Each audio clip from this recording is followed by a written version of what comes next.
Good evening po again mga kababayan, ma'am sir. So it's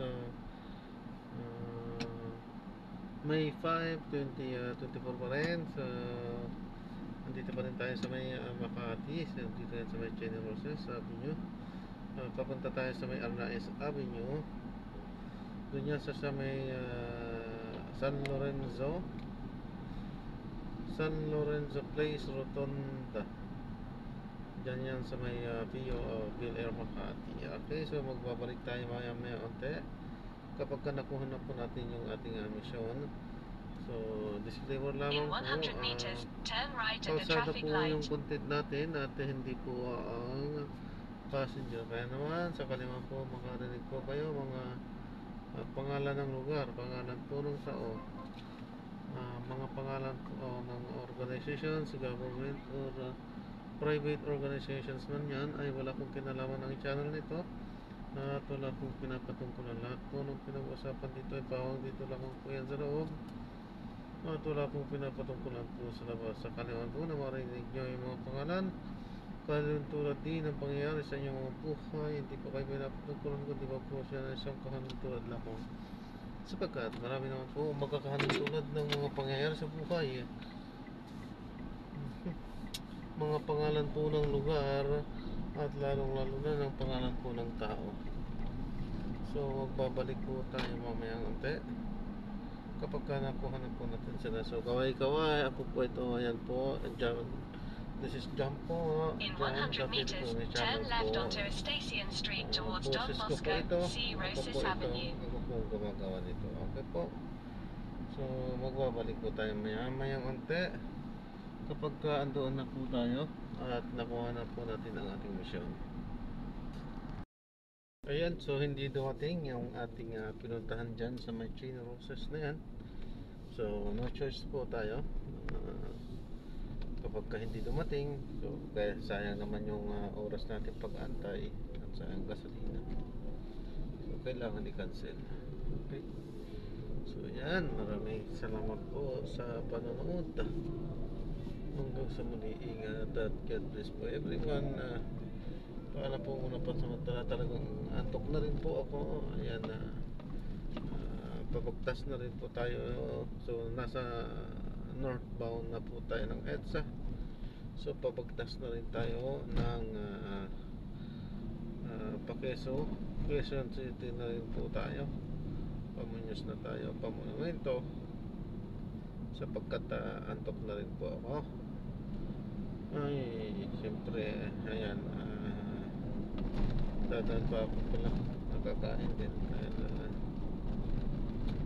mas lalong nakakapuyat pagka magluluto o magsasayang pa pagdating ng bahay.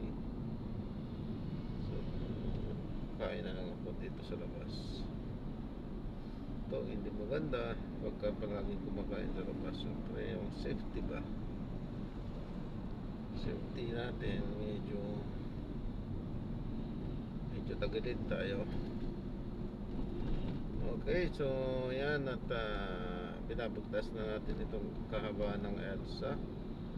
So yan, ayan. Siya na po talaga, inantok ako. Kailangan na natin mabilisan sana, kaso parang traffic yata. Kung kailan nantok na tayo, nagkantok traffic. Well, marami atang ding demand ngayon dahil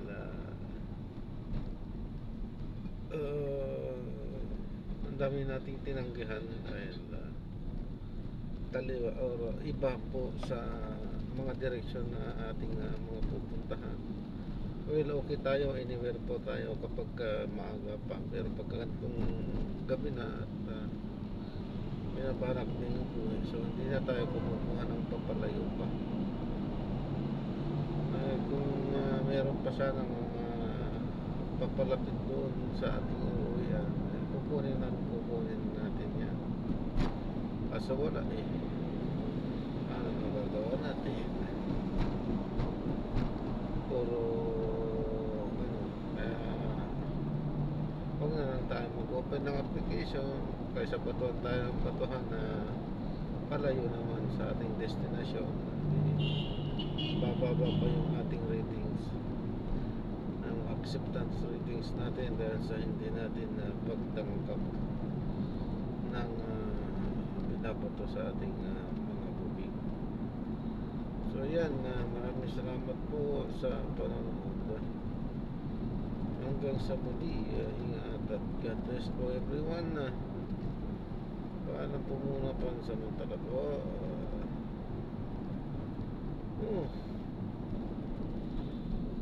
Ay, Diyos ko. Ang sakit talaga.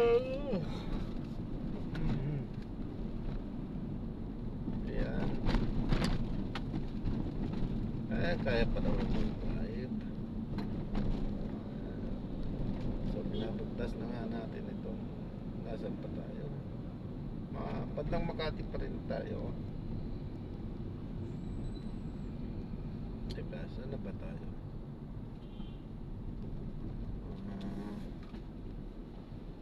Hindi na rin alam to. So yan, so pakalayaan dyan. So okay po, so maraming salamat po sa panonood. Hanggang sa muli, ingat at God bless po everyone. Paalam po muna pansamantala.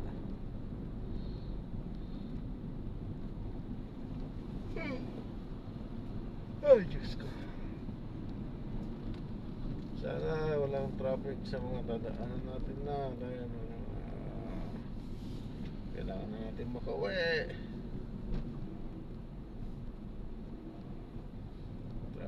Traffic pa yata.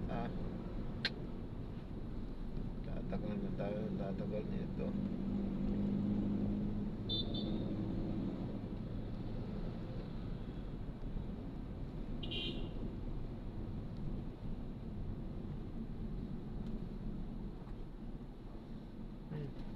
Okay na po. So, maraming salamat po sa panonood. Dito na tayo sa may bahay, ano yun?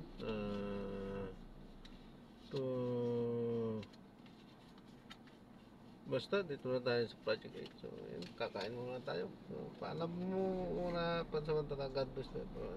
Good night po.